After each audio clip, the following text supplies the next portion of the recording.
आज से कृषि, स्वास्थ्य और सार्वजनिक निर्माण जैसे कुछ जरूरी क्षेत्रों में लॉकडाउन से मिलेगी सशर्त छूट। राष्ट्रीय राजमार्गों में टोल टैक्स वसूली भी आज से शुरू। गृह मंत्रालय ने राज्यों को चेताया, केंद्र द्वारा दी गई सूची के अलावा अन्य क्षेत्रों में ना दे छूट।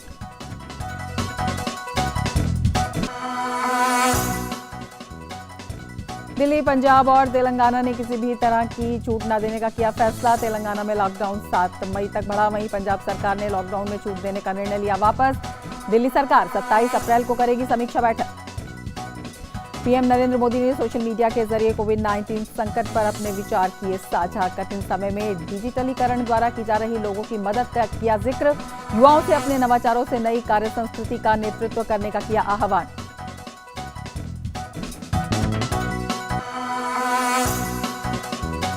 भारत ने अपने आंतरिक मामलों पर टिप्पणी करने पर पाकिस्तान के प्रधानमंत्री इमरान खान की आलोचना की। विदेश मंत्रालय ने कहा, कोविड-19 से जूझने में अपनी असफलता से ध्यान हटाने के लिए पाकिस्तान कर रहा है अनर्गल बयानबाजी।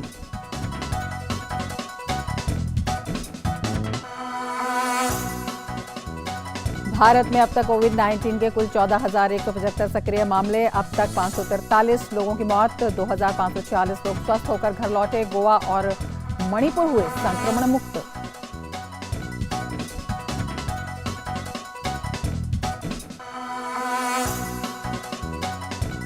दुनिया भर में कोरोना वायरस के कहर से 24 लाख से भी अधिक लोग संक्रमित। 1,65,000 से ज्यादा लोगों की मौत।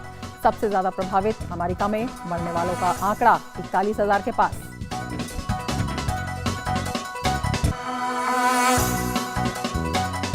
इटली, फ्रांस, ब्रिटेन और स्पेन में कोरोना वायरस से मरने वालों की तादाद में हुई बढ़ोतरी। इजराइल में तमाम प्रतिबंधों के बीच हजारों इजरायली नागरिकों ने किया विरोध प्रदर्शन।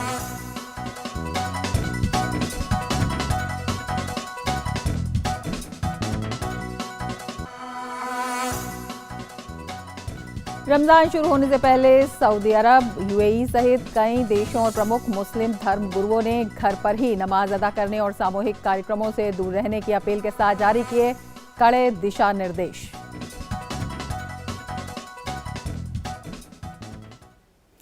देश में आज से कृषि, स्वास्थ्य और सार्वजनिक निर्माण जैसे कुछ जरूरी क्षेत्रों में लॉकडाउन से सशर्त छूट दी गई है। खेती बाड़ी सहित सभी कृषि और कृषि उत्पादों की खरीद में लगी एजेंसियां, कृषि उपज समिति के कार्य और कृषि मशीनरी की दुकानों को इस दौरान पूरी तरह से काम करने की अनुमति होगी। 2 चालकों और 1 हेल्पर के साथ सभी ट्रकों और अन्य मालवाहक वाहनों की आवागमन की भी अनुमति होगी। सभी वित्तीय संस्थाएं और स्वास्थ्य संबंधी सेवाएं पूरी तरह काम करेंगी। बिजली, मैकेनिक, प्लम्बर, मोटर मैकेनिक और बढ़ई जैसे स्वरोजगार में लगे लोगों की सेवाओं को भी छूट दी गई है। ऐसे लोग कंटेनमेंट जोन से बाहर के सभी क्षेत्रों में अपनी सेवाएं उपलब्ध करा सकेंगे। मनरेगा कार्य के लिए सामाजिक दूरी बनाए रखने और मास्क पहनने के नियम पर सख्ती से पालन करने के साथ अनुमति दी गई है। ग्रामीण क्षेत्रों में और नगर निगम की सीमाओं से बाहर उद्योगों को भी अनुमति दी गई है। केंद्र सरकार उसके स्वास्थ्य और सहयोगी निकायों के साथ कार्यालय खुले रखेंगे और आज से अनुमति जो है वो आयुष समेत सभी तरह की स्वास्थ्य सुविधाएं उनको मिली है। ग्रामीण क्षेत्रों में संचालित होने वाले उद्योगों को मिली है। इसके अलावा कृषि उपज समिति के कार्य और कृषि मशीनरी की दुकानों पर इनको भी मिली है और अधिकतम 50% मजदूरों के साथ चाय, कॉफ़ी और रबर जैसे पौधारोपण के कार्य ये किए जा सकेंगे। तो बेहद महत्वपूर्ण है ये कुछ क्षेत्र जिनमें अनुमति मिली है। इसके साथ ही पशुपालन, सामाजिक क्षेत्र और मनरेगा इनमें भी अनुमति मिली है काम की। और बेहद महत्वपूर्ण ये गृह मंत्रालय के दिशा निर्देश जिन पर कि कुछ क्षेत्र हैं जिनमें अनुमति मिली है, जिनमें सार्वजनिक उपयोग की सेवाएं भी शामिल हैं। मनरेगा का जो कामकाज है वो भी जो जोन परमिटेड है वहाँ पर इसकी अनुमति मिल गई है। तो बेहद महत्वपूर्ण इस दृष्टि से भी। इसके साथ ही सार्वजनिक उपयोग की सेवाएं हैं वो जारी रखी जा सकेंगी। राज्य के अंदर और बाहर सामानों की ढुलाई हो पाएगी। तो बेहद महत्वपूर्ण ये छूट हैं, ये रियायत हैं जो दी गई हैं। चुनिंदा वाणिज्यिक एवं निजी संस्थान खुलेंगे। 50% तक की क्षमता के साथ आईटी और आईटी आधारित सेवाएं ये भी जारी रहेंगी। इसके अलावा electrician, IT repairs, plumbers, motor mechanics और कारपेंटर्स आदि की सेवाएं भी जारी होंगी। आज से कुछ क्षेत्रों में सरकारी और निजी क्षेत्र के चुनिंदा उद्योग, औद्योगिक संस्थान ये खुलेंगे और इनमें सोशल डिस्टेंसिंग का पालन करते हुए अनुमति मिली है।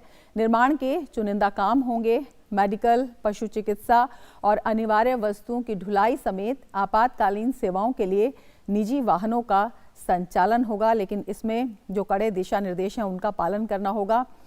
इसके अलावा छूट की श्रेणी वाले लोगों को वर्क स्थल पर जाने की अनुमति भी मिलेगी, लेकिन बार बार कुछ कड़े दिशा निर्देशों के साथ सामाजिक दूरी को बनाए रखते हुए कुछ क्षेत्रों में आज से अनुमति मिली है।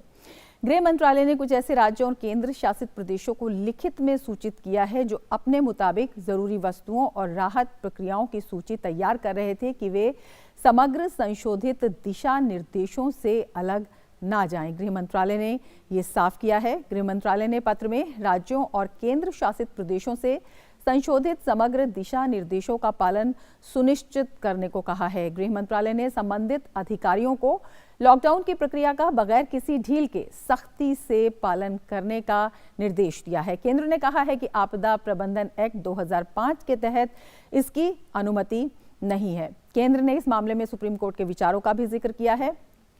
केंद्रीय गृह मंत्रालय ने बंद के दौरान अतिरिक्त ढील देने के लिए केरल सरकार की आलोचना की है।